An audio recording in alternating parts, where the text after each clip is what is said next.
Hello there, folks. Hope you're all doing well. And I was here in my backyard, and unfortunately, my Trachycarpus wagnerianus just had a beautiful, huge new leaf that shot up out of the top. And unfortunately, I guess it snapped under its own weight or something else. But this beautiful leaf snapped, unfortunately. So I cut it off, and it just got me thinking about different Trachycarpus leaves. So I just wanted to make a quick video on the different Trachycarpus leaves of the Trachycarpus species that I have. So starting off here, and these are the only, I mean, not the only, but these are the most mature Trachycarpus leaves that I have in my garden. This is a nice big palm Trachycarpus fortunei that I have. Got the weeds growing on it here. Got to pull these off. But doing really well here, putting on some nice new growth. All these were tiny little spears just like a month or two ago. I'll open up these beautiful new leaves here.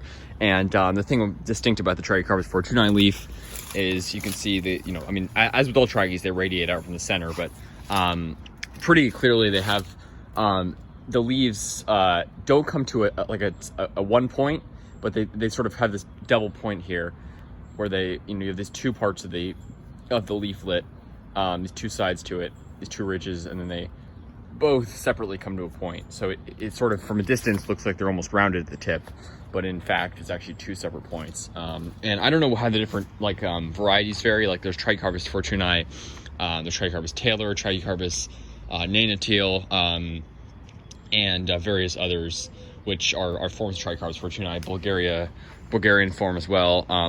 So I don't know how much the leaves differ on those. I know they're stiffer on Bulgarian, but that's at least true for normal fortunei.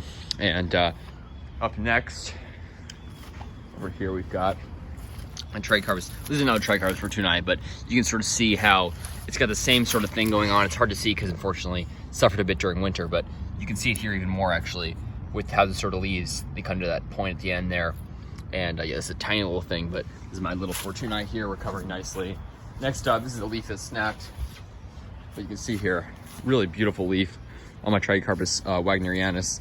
This thing was sticking up right out of here, really tall.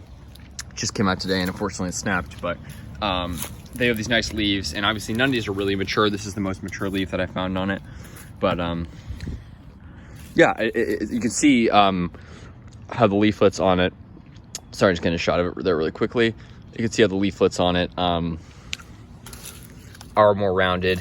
They sort of the same point thing, but the leaflets seem to be a little thicker. The leaves are generally smaller on wagnerianus. The whole palm is smaller. The leaves are considerably smaller, and they are more rounded on the edge. They sort of come to a more circular point. And it's hard because I'm in a mature version here, but they're stiffer, smaller, and rounder at the tip.